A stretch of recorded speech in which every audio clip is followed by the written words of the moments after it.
hoe ny fizarana ny fanampiana avy amin'ny fitondram-panjakana ho an'ny vahoaka ny mananjary amin'izao ka tokantrano misy 7 no nisitraka vatsitsinjo nampiasaina ny teknôlôjia fanaovana digitalisation ny fanisana ny mponina izay tokony hisitraka izany sy ny fanomezana tokony ho azon'izy ireo izay niandraiketany ministera ny fampiroboroboana ny fanovana ny atao arkady mirindra efa manomboka araka izany tetikasa andrana amin'ny fanomezana ny karapokotany elektronika ifokotany ho an'ny mponina ao mananjary fandraisana aina manakasa.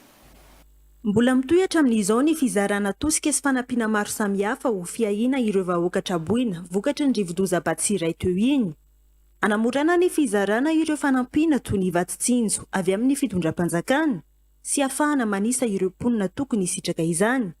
Midina ifotony nanampy tamin'ny fitsinjarana izany tamin'ny alalan'ny fampiasana ny teknôlôjia amin'ny fanaovana digitalisation ny teo anivon'ny ministera ny fampiroboroboana sy fanovana ny atao arakajy mirindra izay notariny ny minisitra Tahina Razafindramalo izay sady minisitra Piay ny faritra Vatovavy.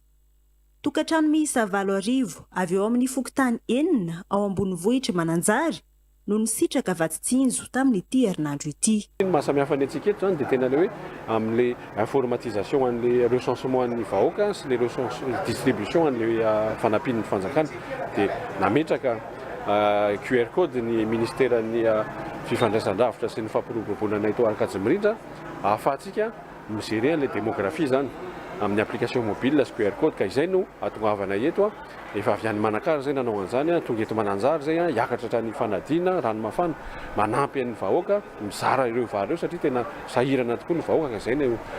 atongavantsika eto. Tafiditra ao anatin'ny andrana amin'ny tetikasa fanomezana karapokotany elektronika ifokotany ny fanaovana izany ho an'ny mponina ao Mananjary. Araka ny toromarika nomen'ny filoham-pirenena ho an'ny mpikambana ao amin'ny governemanta dia nanatanteraka fidinana ifotony tamin'ny Mananjary, Manakara, Ifanadina sy ny manodidina ny minisitry ny fampiroboroboana sy fanovana ny atao arakajy mirindra. Nisy ihany koa ny fanampiana ratsakafo manokana nomen'ity ministera ity ho an'ireo traboina ireo.